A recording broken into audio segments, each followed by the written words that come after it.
Kita awali dengan informasi pertama.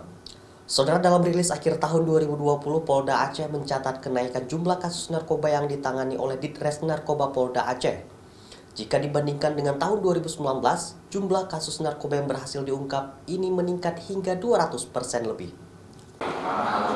Kapolda Aceh Irjen Pol Wahyu Widada dalam konferensi pers akhir tahun 2020 menyebutkan, walaupun secara kuantitas kasus narkoba turun dibandingkan tahun 2019 lalu, namun jumlah barang bukti yang berhasil diungkap meningkat tajam, yaitu mencapai 200% lebih, terutama barang bukti sabu.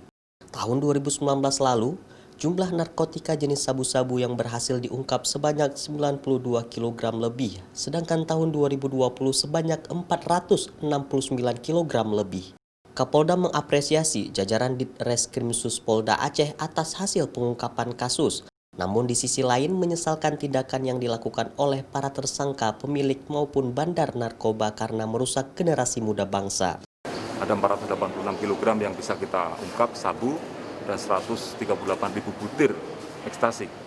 Ini adalah suatu hal yang cukup memprihatinkan sebenarnya. Secara prestasi kinerja ini membanggakan, tetapi secara terhadap peredaran gelap narkoba sendiri adalah suatu hal yang memprihatinkan. Inilah yang harus kita tangani bersama-sama.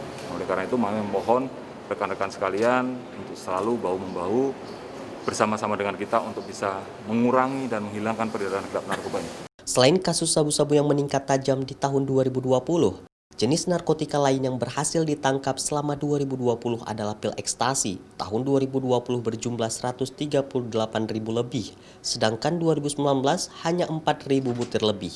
Kapolda berharap masyarakat Aceh tidak lagi bermain dengan narkoba sehingga menyelamatkan generasi muda penerus bangsa. Mustajab, Kompas TV, Banda Aceh.